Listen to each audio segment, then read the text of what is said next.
Hi, my name is Dr. Chike Akua, and I want to discuss two concepts with you, and that is the difference between the alien identity and the authentic identity. These are two concepts that I talk about in my books, Honoring Our Ancestral Obligations, which is a book for students, and Education for Transformation, which is a book for teachers. When we talk about the difference between the alien identity and the authentic identity, consider the fact that a few years ago, I was logging into my email account, and an interesting picture came up along with the news headline of the day. The picture that came up looked like this, and the news headline said, "Identity theft is the fastest growing crime in America."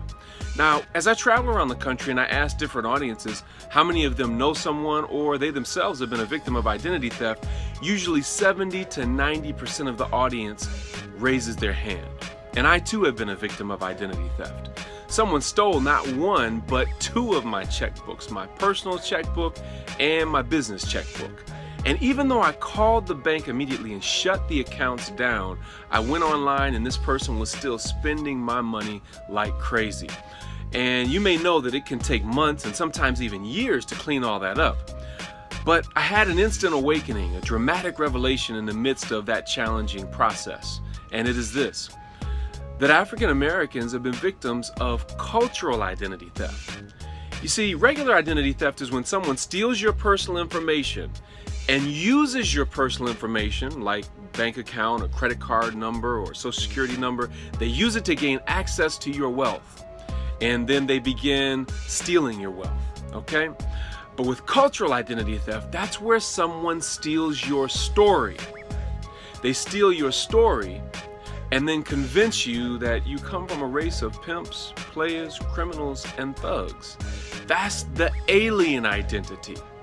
How do you take the people that gave the world reading and writing and language and literature, architecture and engineering, mathematics and medicine, science and technology, and so much more?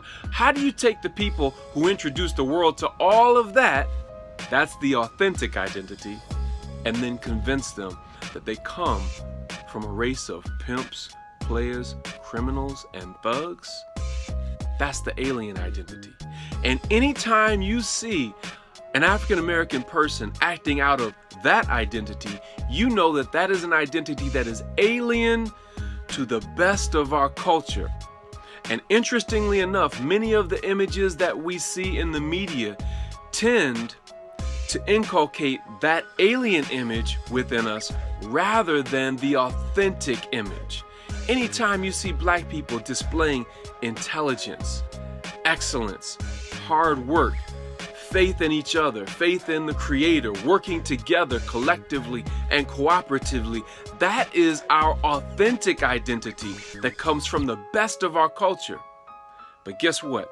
Anytime you see somebody being disrespectful to elders, being uneducated, miseducated, anytime you see someone who is not acting with respect, anytime you see somebody that's being lazy, that is not a part of our cultural tradition.